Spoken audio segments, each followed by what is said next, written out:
News on reporter. സംസ്ഥാനത്തെ +1 seat പ്രതിസന്ധിക്ക് പരിഹാരം. വടക്കൻ ജില്ലകളിൽ അധിക ബാച്ചുകൾ അനുവദിക്കാൻ മന്ത്രിസഭാ യോഗത്തിൽ തീരുമാനം. 120 ബാച്ചുകൾ അനുവദിച്ചതായാണ് സൂചന. ഗോപാൽ ശീലാസനൽ വിവരങ്ങളുമായി ചേരുകയാണ്. ഗോപാൽ, ഈ ഏതാണ്ട് 10-30,000 വിദ്യാർത്ഥികളുടെ തുടർ പഠനവുമായി ബന്ധപ്പെട്ട ആശങ്കയാണ് ഉണ്ടായിരുന്നത്. ഇപ്പോൾ ഇത്രയധികം ബാച്ചുകൾ, 120 ബാച്ചുകൾ അനുവദിക്കുമ്പോൾ അത് ആ പ്രതിസന്ധിക്ക് പരിഹാരമാകുന്നുണ്ടോ? ഈ ബാച്ചുകൾ ഏതു മേഖലയിലാണ്? ഹ്യൂമാനിറ്റീസിൽ മാത്രമാണോ?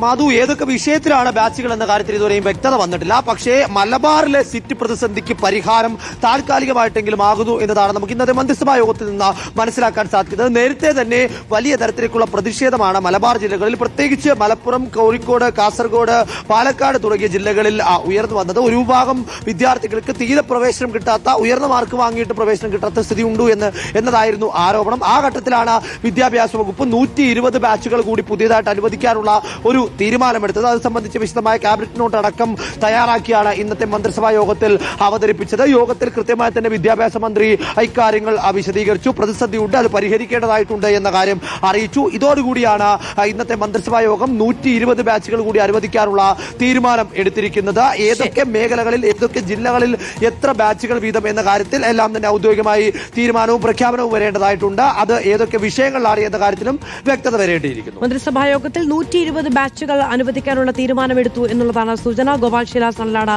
വിശദമായ വിവരങ്ങൾ നൽകിയത്.